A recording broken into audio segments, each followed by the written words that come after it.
a model system to understand IR spectroscopy via the vibrational motion of a molecule.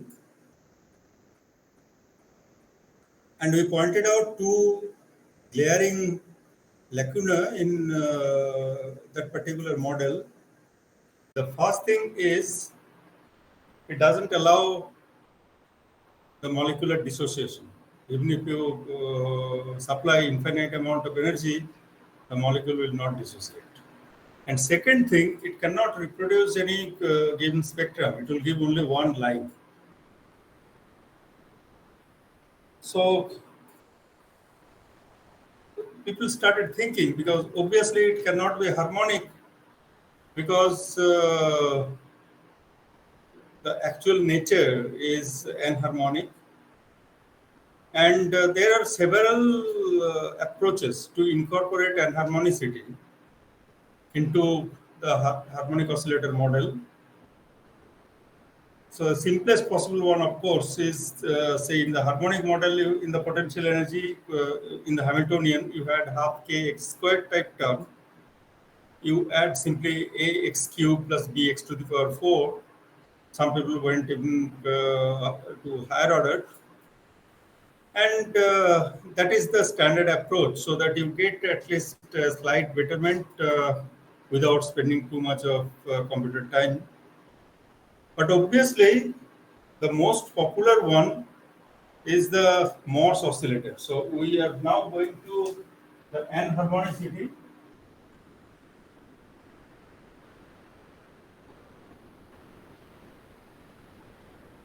Anharmonic oscillator. So it's the Morse oscillator. I have to remove immediately, otherwise it's difficult. The Morse oscillator.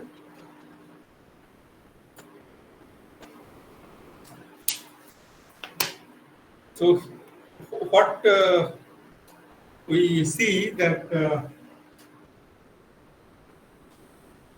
of course, your Hamiltonian is T plus V. Now for the harmonic oscillator, it was half k x square, where x is x minus x naught, let's say. I write it the displacement relative to the equilibrium say point. But if you go for an harmonic oscillator, Morse oscillator, let's say this V becomes some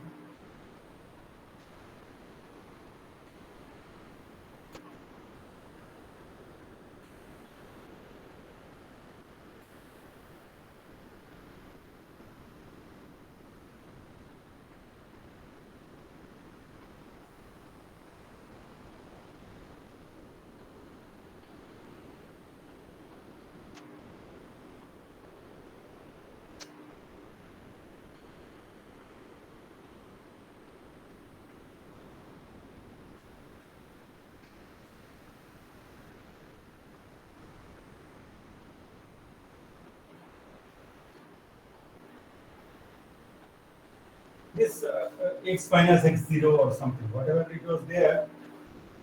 So in 3 dimension, we can write it as r minus r0 squared. So you can see that here it was a quadratic stuff. Quadratic means the force is linear, harmonic force. So in this case, this is the dissociation energy, and this is a parameter which varies from molecule to molecule. So for a given molecule, you have one parameter. Now you can see that this is a fitted expression. It is not coming, say, ab initio, like from the first principle, as we could do in this model, where it comes from the first principle.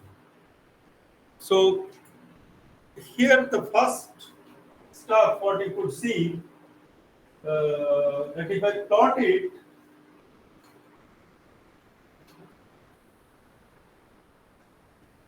so, and as I told you if I plot the energy, the harmonic oscillator, let's say energy, it goes like this. And this is basically your kinetic energy. And it's a function of R. Okay. In one dimension, it's a function of X. Or let me put it like this. But if I plot the potential energy, then the minimum touches this one. Because the kinetic energy doesn't depend on R, so if you vary the R, kinetic energy will not change. So you have to add only this much, and this is your potential energy. Okay. In some textbooks, you can see the minimum touches the x-axis. In some places, you don't see that it is not touching the x-axis. So you know, in one case it is energy, in another case it is the potential. But if I now plot this one, let's say I plot the potential energy.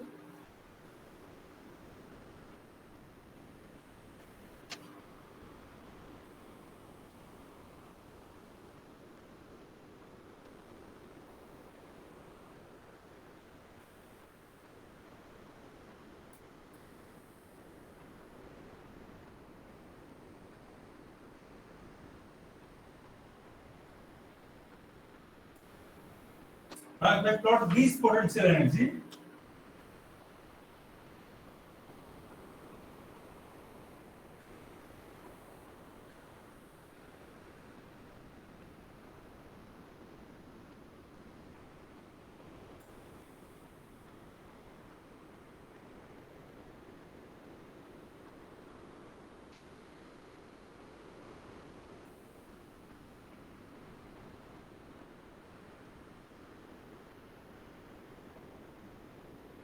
so what you can see, and here this is your V equal to 0, 1, 2, 3, etc.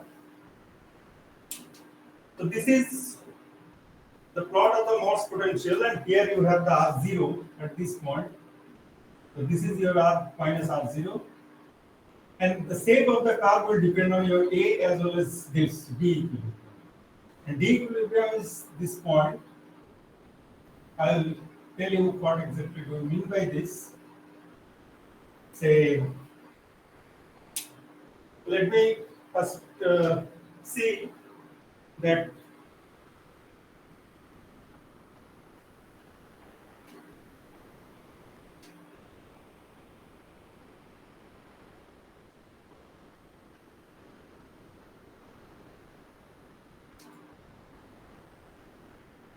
if you just consider this as the potential, so first I will tell you something, then I'll come back to this one.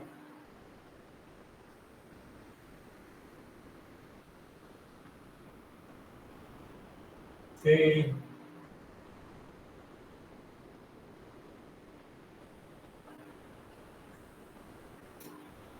here you can see this is what you would expect. Around this point, let's say when the amplitude is very small, R minus R0 is very small. That means you have mostly harmonic behavior. From the shape of the potential energy curve, you can see that here it is parabolic. As you go for higher and higher energy, then only you can see the maximum deviation. So if I just consider R minus R0 to be very small, then if I expand this, what do you get? Suppose if I write this to be X, it would be what? Exponential some X is what? 1 plus x square by 2 factorial plus x cube by 3 factorial, etc. If x is small, this quantity is very close to 1 plus x. Okay. So you have 1 minus x whole square. So 1 minus 1 they will be cancelled. So you get something, some constant let's say some constant which I identify as half k, and then x square. You can see when r minus I0 is very small, actually from here itself I get back the harmonic behavior, which is there in the corresponding plot as well. Okay. So that gives us some assurance that obviously if the amplitude of oscillation is not very large, you get back the harmonic behavior even from the anharmonic potential. Now if I just put this in the Hamiltonian,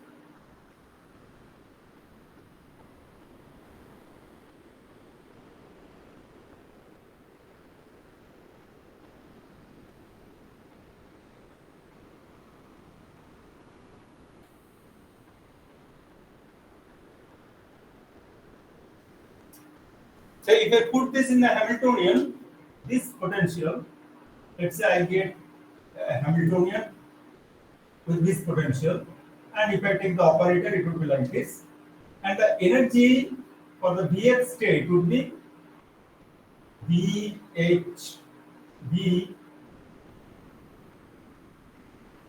this one. Okay.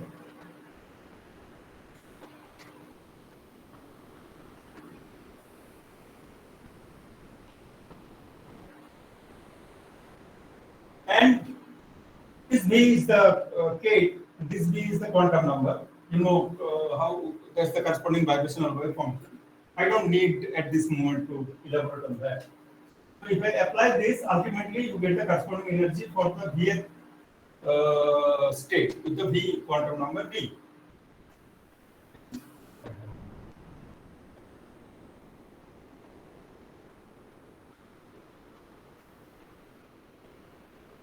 And EV would be EV by HC. So that means EV is in joule. Now,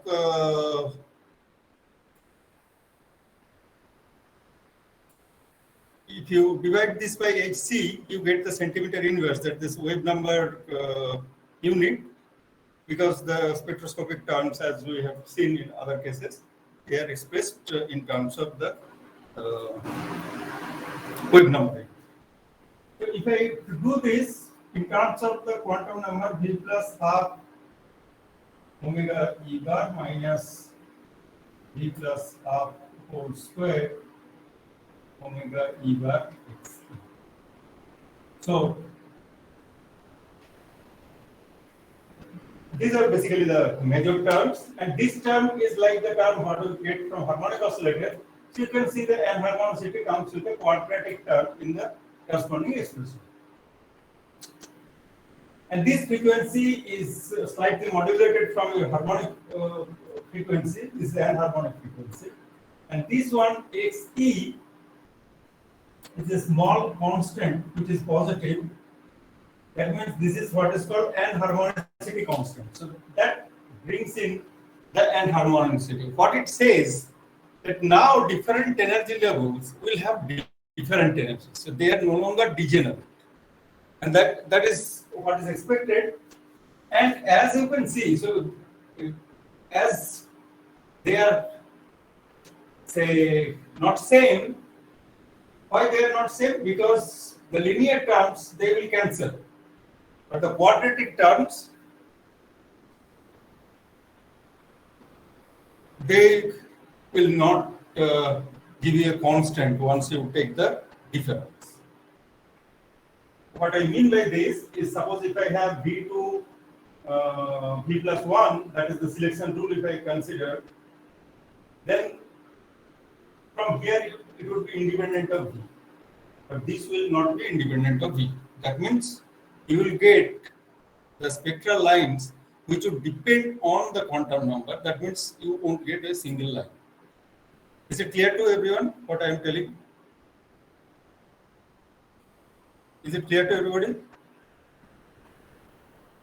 You remember in the last class this term was not there, so when you subtracted, say delta E V to V plus 1, you got only omega bar, isn't it? Because V plus 1 minus V cancels. But if you have a quadratic term, you will not get that. Isn't it?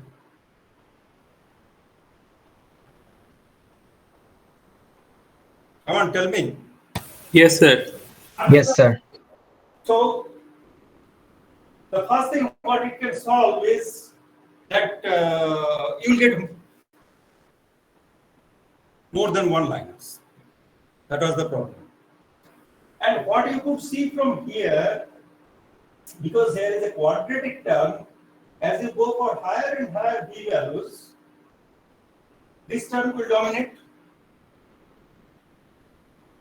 Linear term, obviously, if you add one, it is not going to change. It is just only adding the same stuff again and again. So it is not going to change the, say, what I call,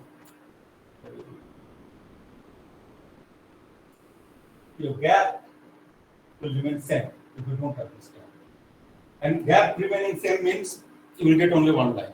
But here, the gap will gradually decrease because as you go for higher and higher B values, the gap decreases from here. Is it okay?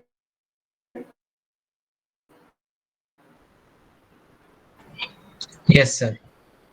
So now what you can see, as the gap decreases, obviously ultimately you will end up into a situation where the gap will become zero. Remember, this gap means gap between two levels. That will become zero. Isn't it? So when the gap will become zero, and if you take it to that particular point, what it will be there, you can see that this will level off at that point. Actually, that is the point how we calculate the dissociation energy. That if you have two successive vibrational levels, their energy values are same, that means you have reached the corresponding energy as the dissociation energy of the molecule. And the shape of the curve obviously will be like this. If you plot this, because for higher values, your parabolic say, this is the parabola, remember, higher values, the parabolic behavior, say deviation from the parabolic behavior would be very prominent. And here, what you can see, that it gets leveled off. It will have to be leveled off because now I have to reach the continuum. That means after that, you won't get any discrete energy level because the energy levels will be continuous because there is no gap. That is the point where we miss the typical quantized version. We are going into the typical classical version because at higher quantum number, you have the quantum classical correspondence. So you reach that point. Once you go to that, reaching the continuum, what it says that now it gets leveled off. So if you just somehow if you take the molecule from here to here heating is sufficient to take it from here to here, the molecule will oscillate, but now there is no restoring force to bring it back. You can see here you had a restoring force because they are bounded. But here there is no restoring force. You have one stretching and that's it. It will just undergo dissociation. That's why that is the minimum energy what you need in order to have that. So the restoring force will vanish. So what you will see, the molecule will dissociate. So you can see there are two problems which are getting solved. So now you have different, say, gaps between successive energy levels. That means you have more than one lines in the spectrum, and the Morse oscillator will allow you to have the molecular dissociation. And this minimum energy, if you calculate from here, it is written generally a dissociation energy like this. But you know, for quantum system, you won't get up to this point. So you write this also as a dissociation energy. Generally, this is written as D0. So you can say your D equilibrium is D0 plus if I write this as half H nu. in the new unit. So I can calculate this plus 0 point energy will give you another definition for the dissociation energy.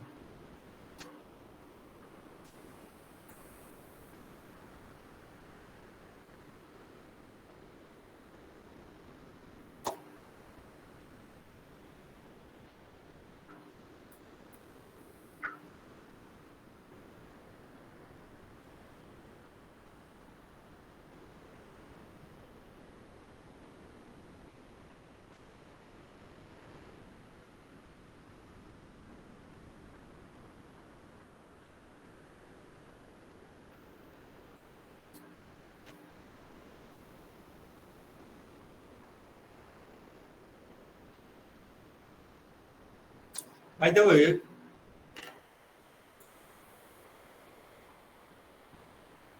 your final test will be in the offline mode. Today we received on circular. Do you know that? Yes, sir.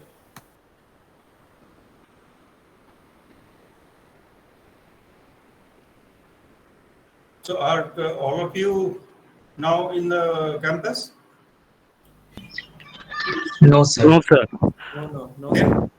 And we sir also don't get any mail What? from. We also didn't get any mail regarding this. I mean, only UG section get. No, today only we received a mail that except the first year students, all the students will have to appear the final exam in the offline mode. We don't know, sir, about this. Hmm? I mean, sir, we don't get any mail regarding this. One mail people get, but that is they are written that it is UG section. So in the mail it is written that it is UG section. So we are the PG section, I think. So we don't have any idea about this. Which section? It is written that for undergraduates, but we are the, I think it's postgraduate part we are in. So our exam will be offline or online. We don't know, sir.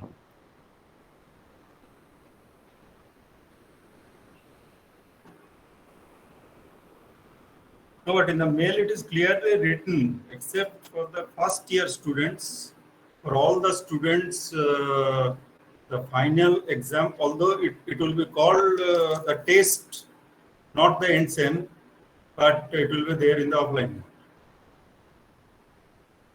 Yes, sir. That mail means we have not received that mail yet, but the mail was there. Hmm? We have not received the mail in our mailbox yet, but the mail was there. No, I mean, the the mail, PhD student didn't get that yet. The mail. no, but the mail has been sent to all the faculty members.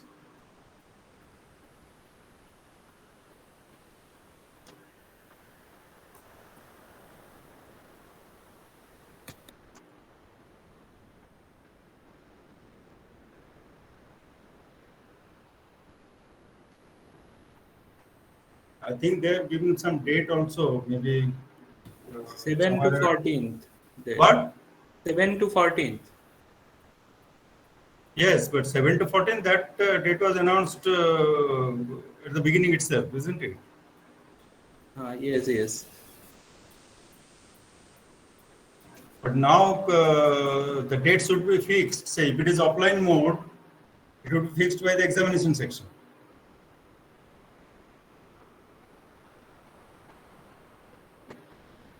Sir, what is written in that mail? Like not necessarily it would be there during the class. That's what I wanted to mean.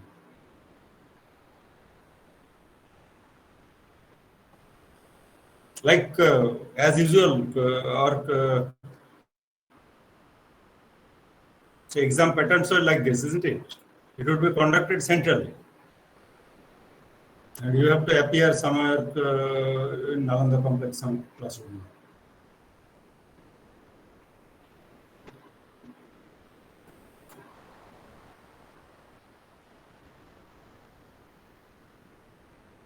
Anyway, whenever you receive that mail, please let me know. Okay, sir. Sure. Why I'm telling this? Say whatever it announced about, particularly about the test 4, the date and other stuff, it remains fluid at this stage. Okay. The date, timing, etc., everything would get changed. And it would be conducted by some faculty member of some other department, the way it used to be, because it would be conducted centrally. Let's see. Anyway, so now, so we understood the, say, effect of enharmonicity. If you bring in the effect of enharmonicity into the picture, what happens there? But enharmonicity brings some other changes also, like you have delta V plus minus 1, plus minus 2, plus minus 3, plus minus 4, etc., etc. These are also allowed. Now, only thing is that delta V, when you have too much of energy gap, the probability of those transitions are much less. So we can forget about those. But now at least we have to consider 1, 2, 3. And another thing is about the intensity pattern. You remember, so these specific selection rules, they are important, say, as far as getting the spectral lines are concerned. Now, how many of them we will consider? That's also another important factor. Say,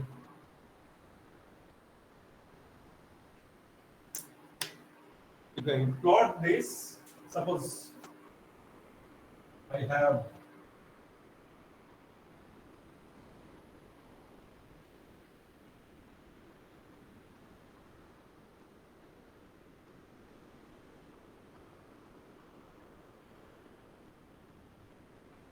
so first, let's say I consider this one.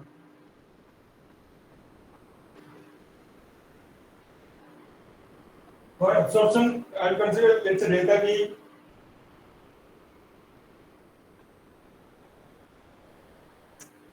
This is delta V plus 1, plus 2, plus 3, and similarly for emission. Delta V plus 4 I am not considering. Now from 1 also I can go to, let's say, 1 to 2, 1 to 3, etc. But here, if you analyze the intensity,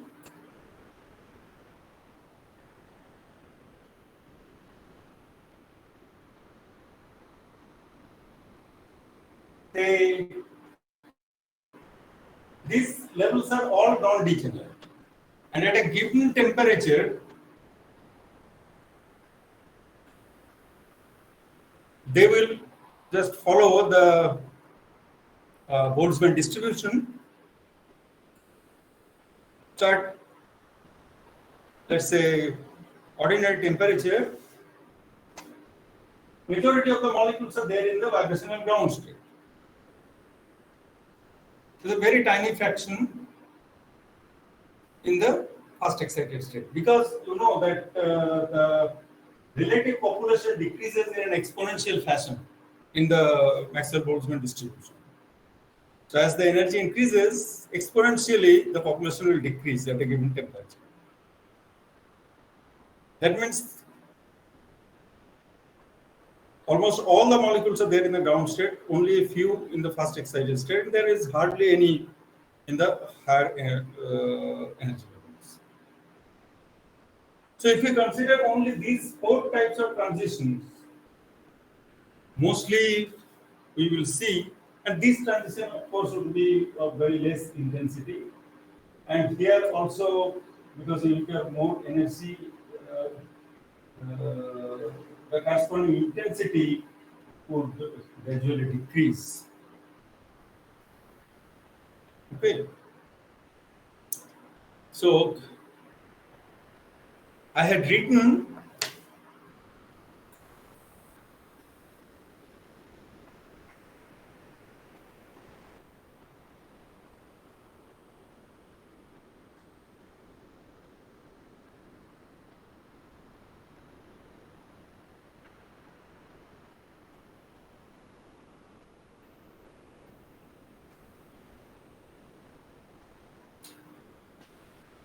so delta E V equal to 0 to V equal to 1.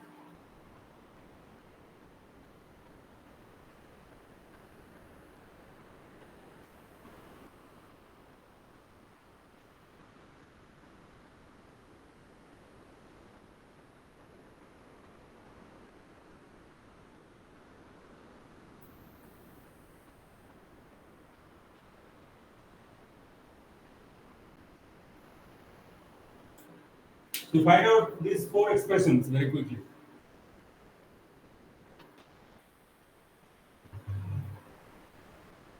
Because we have done it enough number of times, so you should be able to tell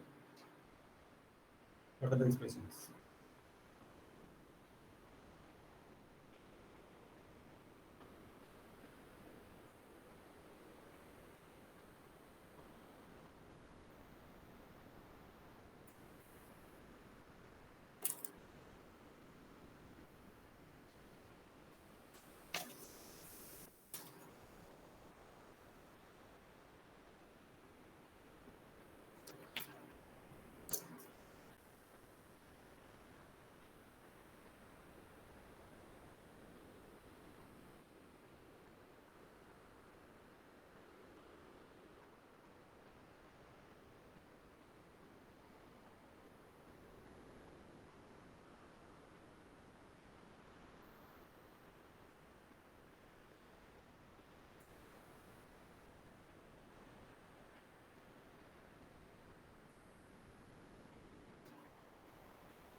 What is this one? How much? Omega E bar into 1 minus 2xc.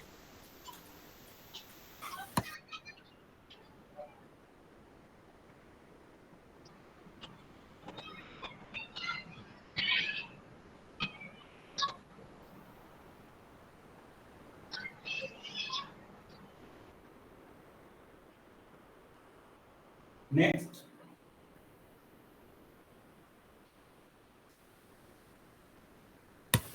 Two omega E bar into 1 2 minus omega E bar into 1 minus 3x.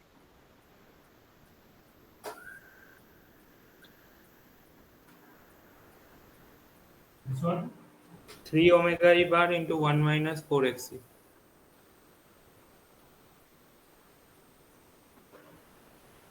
This one. Omega E bar into 1 minus 4xc.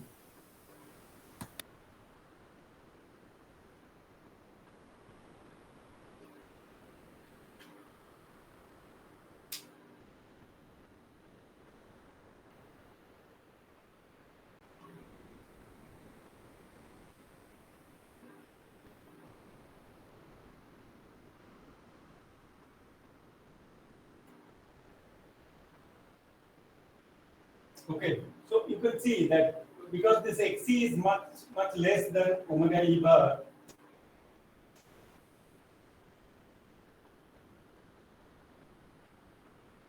so this is approximately omega E bar, 2 omega E bar. This is 3 omega E bar. Okay.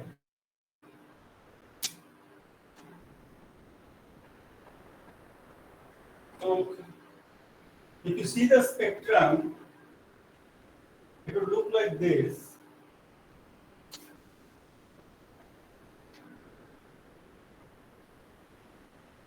This is roughly omega E bar.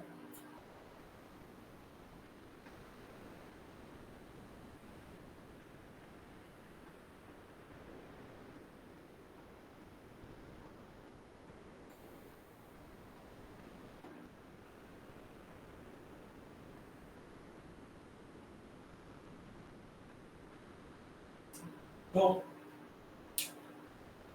if I draw the intensity, so the gap will decrease as you know. First, you are subtracting 2, then 3 times, then 4 times, but the gap will decrease. But mostly the gap is same because it is omega E bar 2 omega E bar 3 omega E bar, and the intensity will decrease because this transition would be the most favored one, and then gradually the probability will decrease, and accordingly to get a intensity variation like this, and this one would be slightly left over here,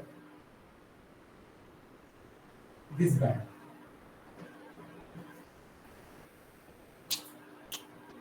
So first, let me tell you, this vibration is intimately attached to the physics of sound, and there you know that if you want to have a specific say frequency,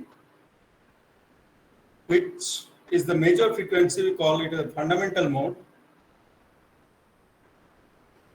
and twice that, so it will produce the higher harmonics.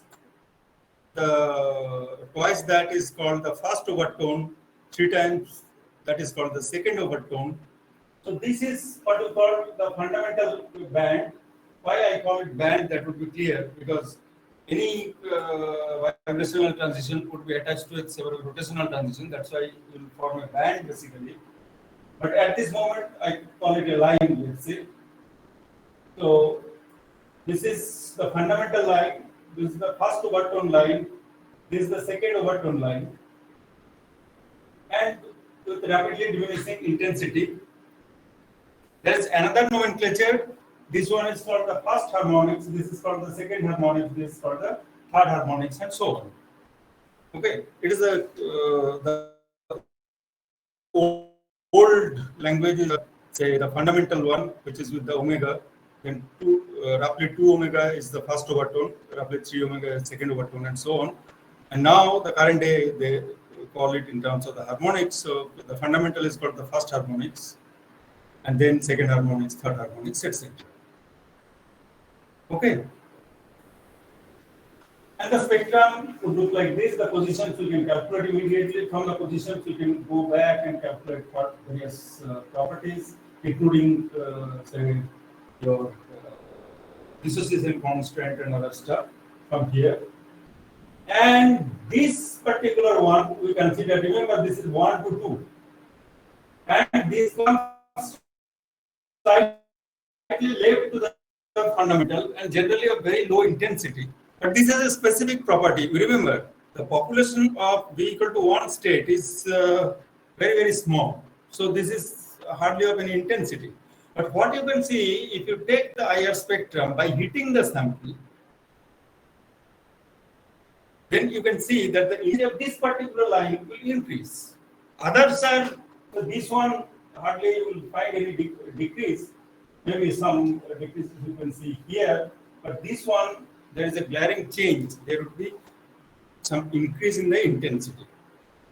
Can you tell why?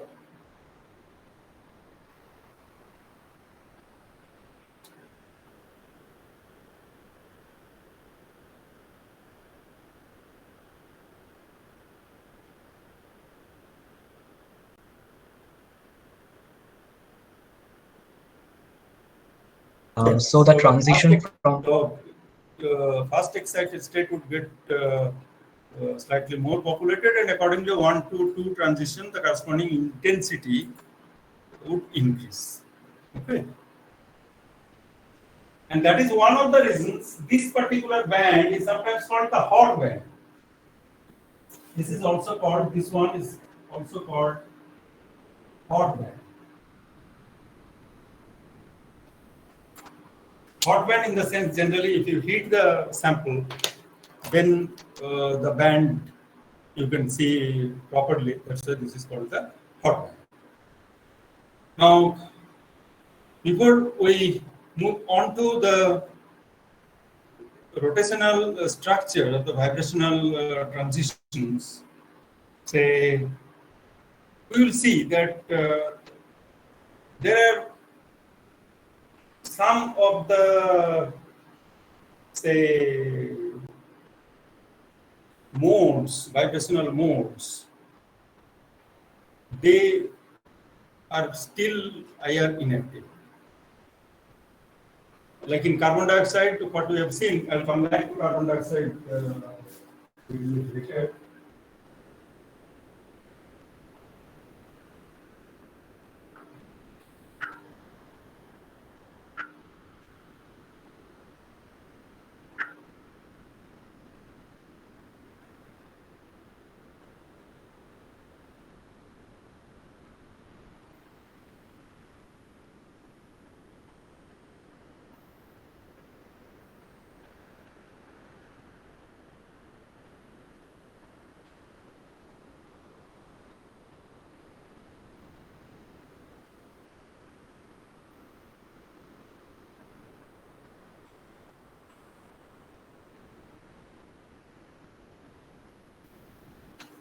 So you were not asked to come back to the campus yet?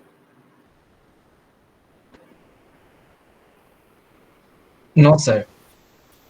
No, sir, we are called back. Like 2021 autumn, PhD scholars are called back to the campus. No, PhD scholars, okay, but what about the other students? Yes, sir. UG students also. Integrated MSc students have also been called. No, you didn't get any invitation so far? Oh, so we got it. We are asked to come back to campus before 30 days. No, if you don't come back, how can they conduct the offline exams?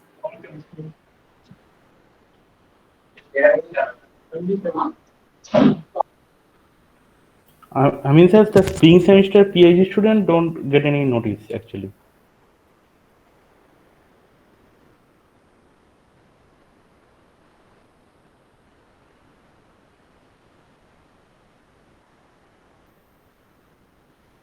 If you want to have any offline examination, the necessary condition is that all the students should be present who will write the exam, isn't it?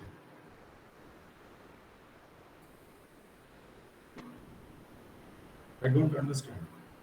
I mean, sir, we don't get any mail neither for calling back to the institute or neither the offline examination. I mean, no mail come about exam or neither return to the campus. Maybe we'll get it in another couple of days.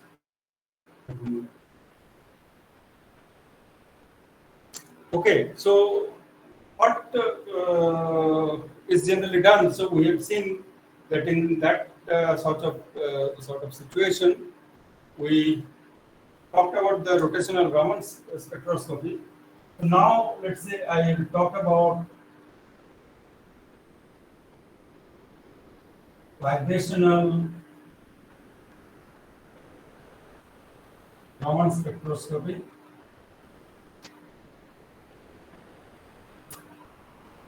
Now here,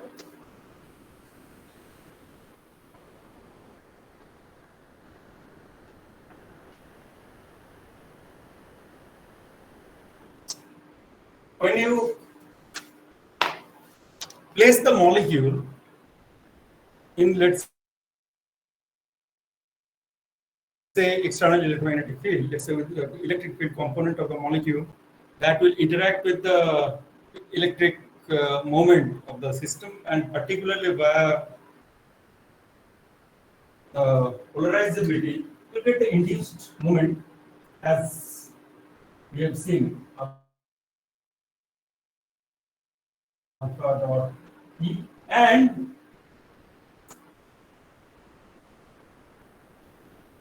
here what will happen, the dipole moment will change because the polarizability will change along with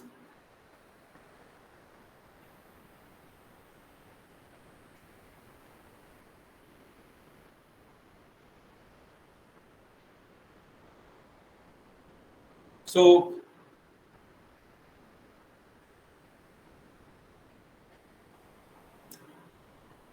polarizability will change along with the electric field, and that is something what we need to understand. Along with the typical mode, let's say through which we are understanding the typical vibrational motion. Okay, it's like this. Say once again, if I talk about a transition, let's say from say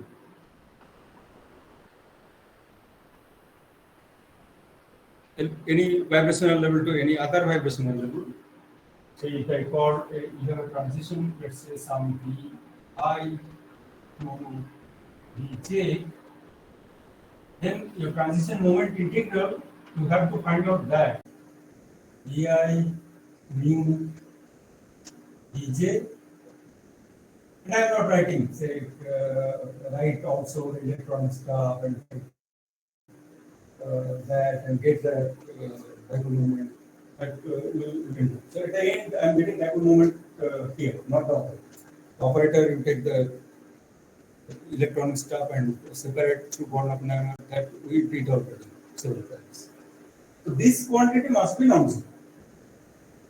Now for alpha, suppose again if I write lambda as some r minus r0, and here r minus r0, as I told you again, it's a generic stuff. For vibration, it will include typical r minus r0. They will take care of the symmetric and asymmetric states. If it is theta, they will take care of the bending modes, theta minus theta 0. That means you are bending around, change in bond angle around the equilibrium bond angle, or torsional angle will give you that change in dihedral angle will be the torsional motion. I am calling this as a generic lambda. So alpha, how it will change? So you have alpha 0 plus say del alpha. Alpha is a tensor, remember, I am not writing it, but you have to remember del alpha, del lambda at lambda equal to 0 plus 1 by 2 factorial del 2 alpha del lambda 2. Here you have a lambda, isn't it? Lambda square plus etc.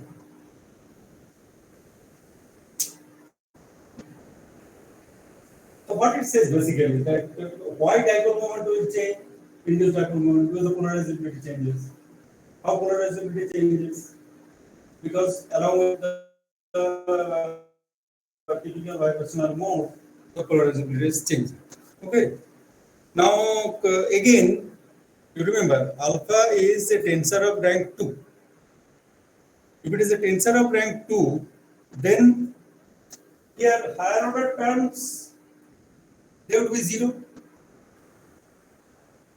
Because if you have something quadratic, say x square, xy, yz, etc., and you just differentiate 2 times, then it would be constant. So third time onwards, it would be 0. I'm not spending much time because we did exactly the same exercise before, isn't it? Yes, sir. So now what you can see, so we can forget about that part. This one is also negligible for all practical purposes in comparison to this. So if you take this is the major chunk, here you get slight variations, but that will not affect much our analysis. So we can neglect it for the time being because it is really negligible. So we can neglect it. So we go back to this.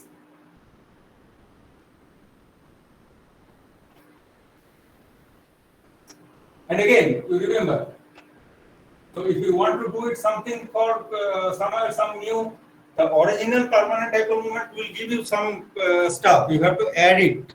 In addition to that, any say electric dipole moment of any system will comprise both the permanent component, permanent dipole moment, plus whatever dipole moment it is getting generated due to the motion when you place it in the external. But suppose if you talk about the molecule which even didn't have any dipole moment, then also we know that certain vibrational modes, if there is change in the dipole moment, that is the Gauss selection rule, they will just exhibit the typical IR spectroscopy. So here I'll put this one in this and expand. So what do I get?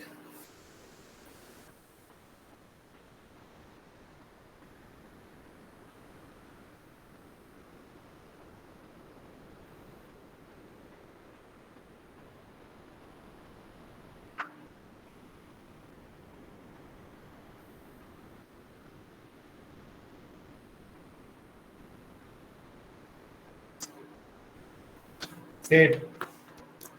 Anyway, why don't you do it? Because we did exactly the same exercise before. Why don't you do it? Previously, what we did for the dipole moment, you are doing basically the same thing now, only the field will come out. So do it.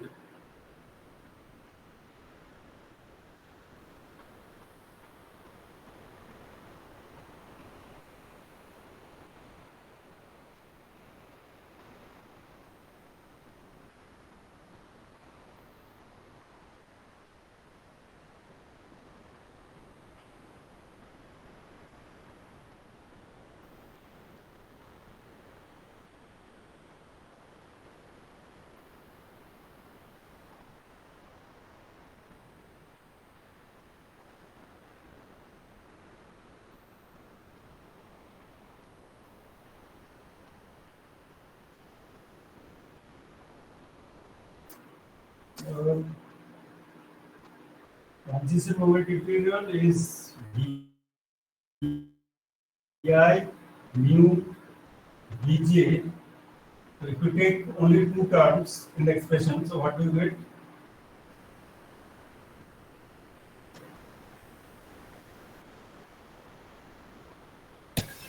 So the first term will be bra vi alpha 0 zeta. The, Alpha 0 alpha 0 bra vi. Vj. Yes, This yes. one. So this is anyway Z plus Del alpha del lambda. Del alpha del lambda.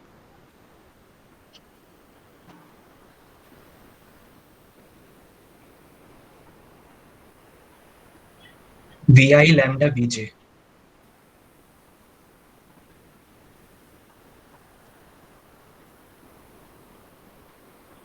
So the zeta term will also come.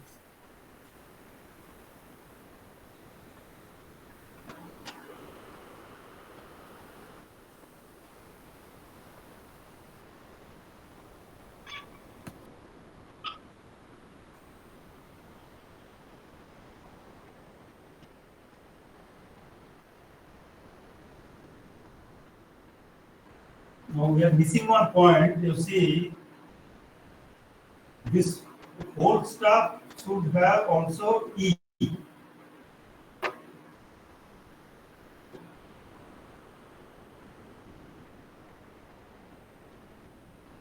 Mu is alpha dot E. I can take this E outside. So E also will be there, isn't it? Yes, sir. That is. Yes, sir. Yes, sir. Hmm? Yes, sir. Okay. So your broad selection rule is this should be non-zero, and specific selection rule is this should be non-zero. That means this will give again your delta V plus minus 1. Okay. And this non-zero means the polarizability must change during that particular vibrational mode. Okay. So now what you can see that what was the gross selection rule in standard IR? So this one anyway we understand, we can forget. We'll focus our attention to this now.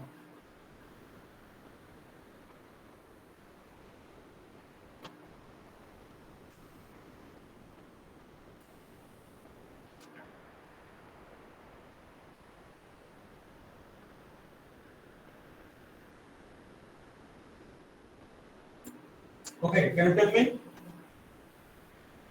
Yes, sir. what is the basic difference between the gross selection rules for these two?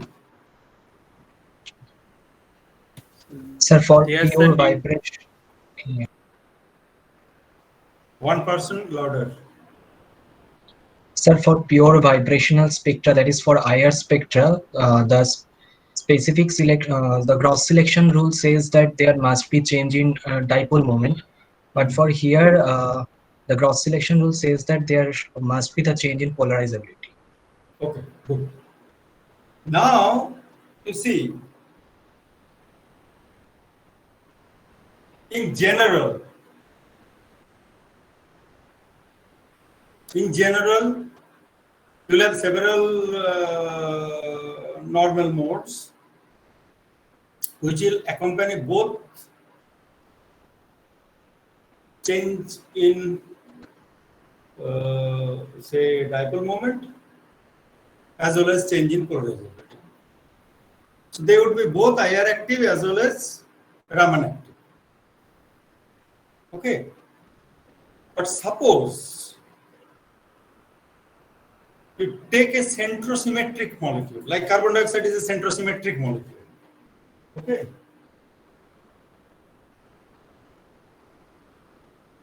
It's a centrosymmetric molecule. Centrosymmetric means what? The molecule per se in its equilibrium, it has inversion center as the symmetry element. So those molecules are called centrosymmetric molecule. Okay. If you have the inversion center. I. Now, for a centrosymmetric molecule, as I told you, the corresponding states would be the basis functions for the corresponding irreducible representations in the point group symmetry. So these states, say we started with say, Di, Bj, etc. They could be the basis functions for the corresponding irreducible representation of the point group. Now, suppose we are considering the symmetry element I. If you see the symmetry element I, you know that we can specify them as either a G state or an U state, Gerated state or ungerated state. That means if you just operate I operated on this, you get back this one. If you operate U, say I operate on this and get minus of this, you get the corresponding U state. That is the symmetry. Is it okay? So what does it mean? Say you get the odd and even parity of the corresponding vibrational states. If I is a symmetry element. If I is a symmetry element, from the very definition I told you, because they will commute with the Hamiltonian, so they also, the corresponding wave functions which are eigenfunctions of the Hamiltonian also will be eigenfunctions of the corresponding symmetry operators, because the symmetry operators commute with the Hamiltonian. So if that is the case, these vibrational states, let's say any two states we are considering now, Bi and Bj, they would be eigenfunctions, and the eigenvalues would be either +1 and -1 with respect to I symmetry operation. And for +1, we call them as the Gerated states, and for -1, we call them ungerated states. Is it clear? These are you are supposed to know this, isn't it? Do you know it or not? Hello. Yes, sir. So now you see, if I have to find out this, in case of IR, you know that your gamma Bi cross gamma mu cross gamma Vj, it must contain gamma 1g, and for Raman,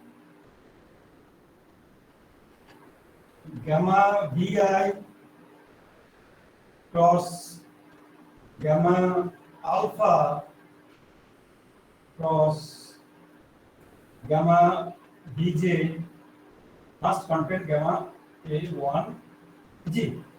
Okay. Now, because they are either G or U type, that means we call them, let's say they are of even parity or odd parity. You can see this is of odd parity because they are linear. So if I give I to x, x will become -x. So mu x, mu y, mu z, after getting I, it would go to minus mu x, minus mu y, minus mu z. But what about alpha? Alpha is a quadratic. So one term will go to minus, another will go to minus, so ultimately it will go to the plus. Okay? There is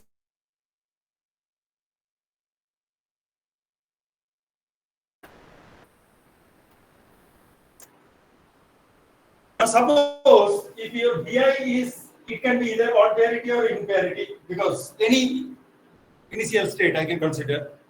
If it is of odd parity, this is already odd, but it says this must be even.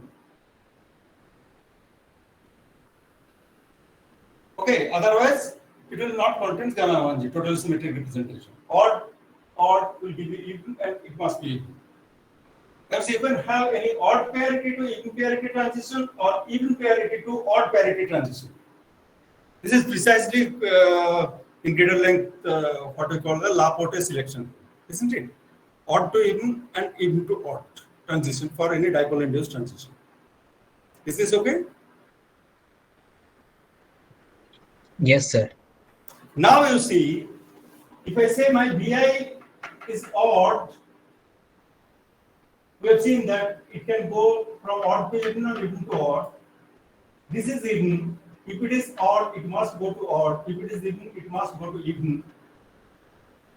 So if you start from one odd state, in one is telling that you can go only to the odd states, another is telling only to the even states. If you start from even state, one is telling you can go only to the odd state, another is telling only go to the even state.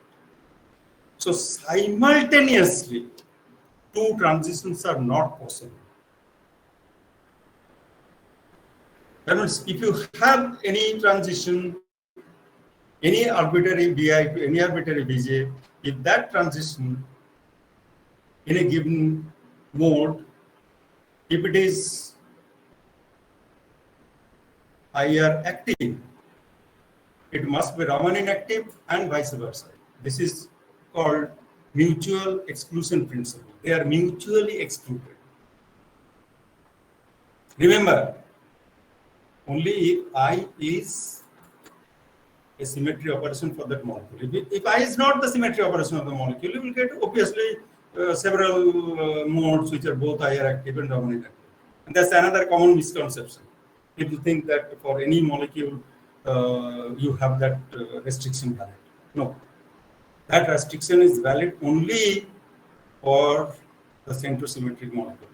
Not only this, it is such a strong statement.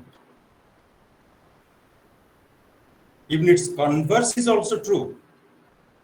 So converse of mutual exclusion principle is that if you see in a molecule and analyze its IR spectrum and the Raman spectrum, and if you see that the typical normal modes which are IR active, which are simultaneously Raman inactive and vice versa, the molecule must be centrosymmetric in nature. So first one, the mutual exclusion principle tells that if it is centrosymmetric, IR and Raman lines, the corresponding active modes will be mutually exclusive. And now it is telling if they are mutually exclusive, the molecule must be centrosymmetric in nature. So you get a much stronger statement applying group theory now. Okay, today I don't have much time. So next class we will consider the rotational structure of the vibrational transitions. In the meantime, if you get any further information, maybe you can write to Ronita in that email address provided. Okay. Okay, sir.